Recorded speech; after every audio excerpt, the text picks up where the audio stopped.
sa brantie no Bible kyerɛ sɛ no yɛ bubuani oye bubuani ti yɛmfa ne sɛ nipa no ɛwɔ Kristo asafo owo Kristo mu gidie mu ɛna Yesu ni bɛbɔ mpu ni mpu Yesu no ɛna yɛ agyenkwa ɔkɛse a sɛ nipa ɔhaw ne amane no odwantoa na ogyina ne tumi ho ɔne ekura no so de pai ɔde no fa wodie ɛde ma nyame mba ɛna ɔne ne bɔ mpu ni mpu yɛhwɛ nkɔmɔ ɛkɔ so ne yɛhwɛ sɛ abrantie no na adeɛ bi si n'ani so na ɔbotaye bi anaasɛ ɔn deɛ ɔte me daase abrawa ama ne kora aso na yɛn compare adeɛ bi hwɛ adeɛ sɔfo to aso ma me na ɔte sɛ wakyɛre wɔ hɔ ɛbra Yesu te sɛ abrantie no bɛda hɔ akyɛ no obusa ne sɛ obusa abrantie ne sɛ wopɛ sɛ ho yɛ wo krakye mate sɛ wada ha akyɛ wode ho abɛdɔm asafokuo yɛ akyɛ woyɛ obi a yɛhyɛ Rome asɔre ase yɛhyɛ Methodist Pentecost Emmanuel Worship Ministry CAC ensɔre nka yɛhyɛ aseɛ na woka ho na wo play integral role pa watena asafo ni mu akyɛ ɛnɛ nwumire yi a me no wabɔ mpu ni mpu yi ɛdeɛ na yɛ wahi adeɛ asɛm a Yesu busae no enti ka mu ayɛ ne sɛn yɛntie mu ayɛ na ɔse wopɛ sɛ ho yɛ ɔden anaa yɛbusa wo simple question krakye wopɛ sɛ wonya adansedi anaa ɛno yarefo no bu ase no ti asɛm a yarefo a yɛbusa wo simple question nyame ba ya organize prayers adwumere ne yɛde yɛbusadeɛ kɔto Awurade anim ɛkyerɛ yɛfia da mpaebɔ da kɛseɛ wɔ Emmanuel Worship Ministry ɔhaw ne amane ne so aso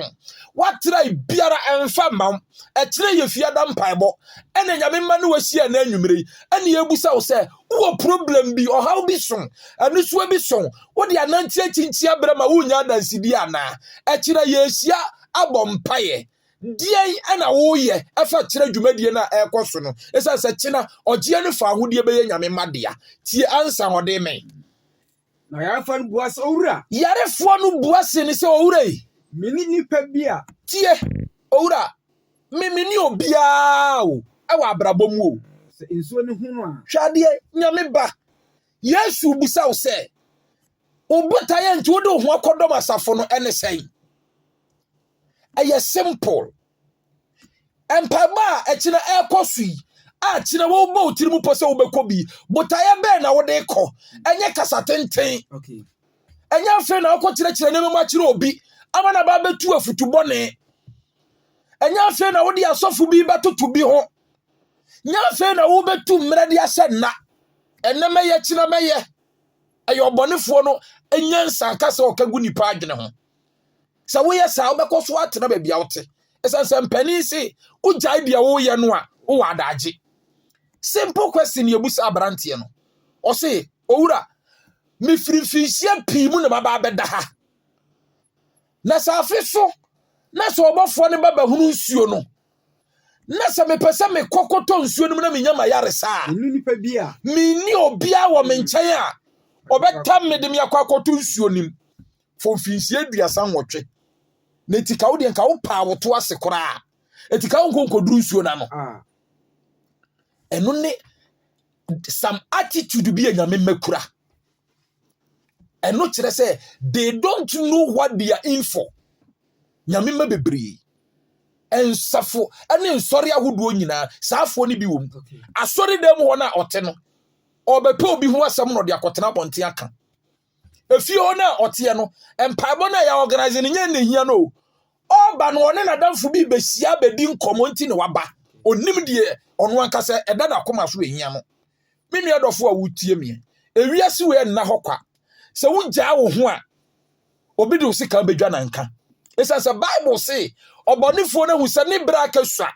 wafa bufuo ne aniade ano ɔden anti na Bible say bra ya to ne firi soro ba asase so no tura ne say onyankoropɔn say afei mu a mu wɔ soro moma mani nye na mo mu a mu wɔ asase de mu nnue esan sɛ anuanom ano totofoɔ no ane ya to na ma na ba bɛtoa mo wɔ ha eti de yɛne ne te ha no na ni adia ɔpɛw no wawia ugidie owia wakumu asɛw eti me nua fa bibi si wani so fa botaye bi si wani so na de wonemu asetrem ne abrabɔ mu no enye kwakwaakwa ani tinyumtuni ne se bompaye esa se wiase bibi nsi kwa abrantia ne se wada nsuo no 38 good years onya yaresa afeso e wo so onya na danse na obi adi nanim kan de na ekoso wo asetrem a wutie me ebia na the same problem uni buafo wa abusuanim de wobeye ne papa na ode bone atua wo ka woyam ye pa nka nyame isira wo a ka abusua no ka ba bua abusua no but wo so na wo kire wo a wonya buafo